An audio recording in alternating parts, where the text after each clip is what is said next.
Most people think generational wealth means leaving your children a lot of money.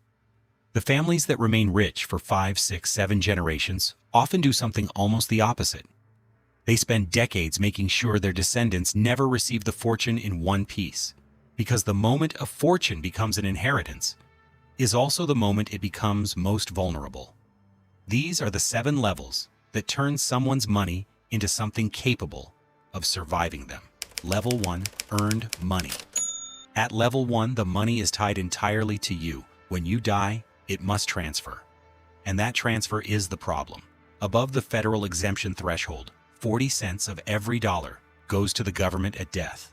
Below it, probate still costs time, typically 2 to 5% of the estate, often 18 months, sometimes longer. Here's the detail most people miss. Even dying with a perfectly valid will doesn't necessarily keep your estate out of probate. A will is often just the document telling the probate court what to do. At level 1, wealth still has an owner, and that means it still has an expiration date. Level 2, productive assets. At level 2, the money starts working. Interest, dividends, rent, appreciation. Capital producing returns without you personally showing up. At a 10% return, the rule of 72 says your money doubles roughly every 7 years. Compounding can multiply money, but it does not decide who controls it after you die. Structurally, almost nothing has changed. The assets still carry your name. Divorce can reach them. Lawsuits can reach them. Estate tax still applies at death. The engine is better. The vulnerability is identical. Level 3, business equity. At level 3, income becomes ownership. A salary values your last year of work. Equity can price years of future work performed by an entire organization. Someone earning $500,000 a year in salary and someone earning $500,000 in sustainable business profit are not equally wealthy. At a typical 6 times multiple, that second person may own a $3 million asset the first person never touches. But the succession problem intensifies here. A business built entirely around one founder's relationships and decisions can lose most of its value the moment that founder is gone. If the future still depends on one person, the dynasty is fake. Level 4, the family office. At level 4, the family stops managing wealth. It hires a machine to manage it. A dedicated single-family office typically starts making economic sense around $100 million in assets. Average annual operating cost, roughly 0.41% of assets under management. On $250 million, over $1 million a year, just to keep the system organized. Here's the UBS finding that should unsettle you. Surveyed family offices average $2.7 billion in family net worth, yet only 35% had a formal succession plan for the office itself. Only 27% had any structured process for preparing the next generation to run it. The family built an office to protect the fortune, then forgot to protect the office. The first 4 levels are about making the machine stronger. You earned it, you invested it, you owned the engine that grew it, you professionalized the management of it. None of that answers the most uncomfortable question. What happens when the person at the center disappears? You've probably heard that 70% of family wealth is lost by the second generation, 90% by the third. Researchers dispute exactly how those numbers were derived. What isn't disputed is the problem they're describing. Transferring a fortune is its own category of risk. The families that survive it didn't accumulate more. They built structures designed to make the transfer itself less dangerous. That is where the real engineering begins.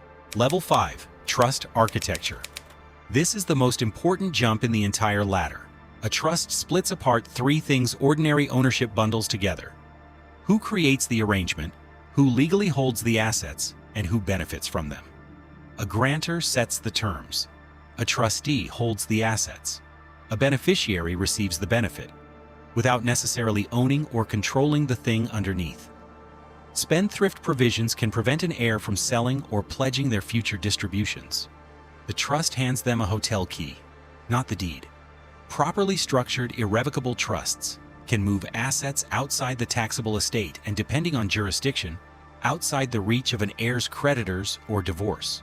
And perpetual isn't uniform. South Dakota abolished the rule against perpetuities entirely.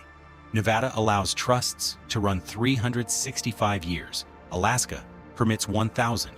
Planners are drafting legal documents for descendants who won't be born for centuries. Congress noticed this decades ago and built an entire federal tax architecture to fight exactly this move: wealth jumping over one generation to protect the next.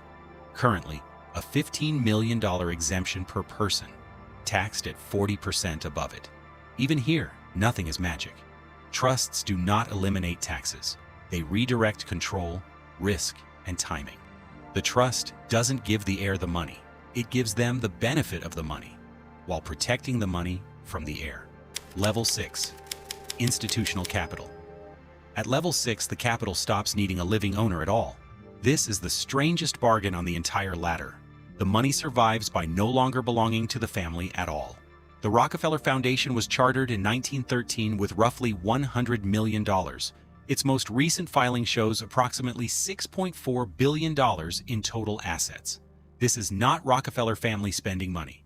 Private foundation law prohibits net earnings from benefiting the founder's family personally. John D. Rockefeller died in 1937. In 2025, 88 years after his death, the foundation still awarded over $350 million across 235 grants. It still has a staff, a board, and an active investment strategy. The Ford Foundation, created in 1936 by Edsel Ford, now holds roughly $16 billion. Both institutions prove the same thing.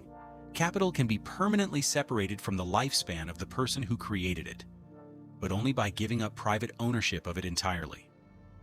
John Rockefeller died. His son died. His grandchildren aged and died. The institution still opens for work on Monday. Level 7. The Dynasty system. At level 7, there is no single mechanism left to defeat. There's an overlapping system, engineered so no one failure point controls everything.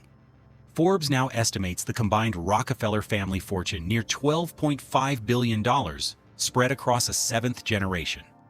Trusts created in 1934 for the children and 1952 for the grandchildren are still structurally relevant nearly a century later. The old family office, dating to 1882, evolved into Rockefeller Capital Management, a firm now managing roughly $164 billion in client assets. Not family money, client money. The machinery built to protect one family became sophisticated enough to manage fortunes for others. There was no single inheritance event on which the survival of the Rockefeller dynasty depended.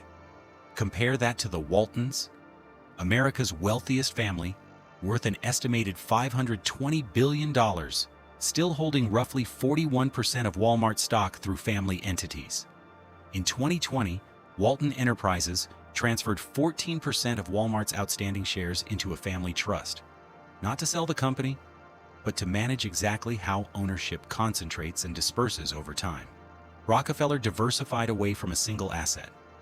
The Waltons engineered permanence around one. Different fortunes, different architectures, same underlying problem solved. The family no longer inherits a fortune. It inherits access to a system. Most fortunes don't survive the people who build them. The ones that do share something that has nothing to do with the size of the original fortune. They were structured, not just invested, not just diversified, structured.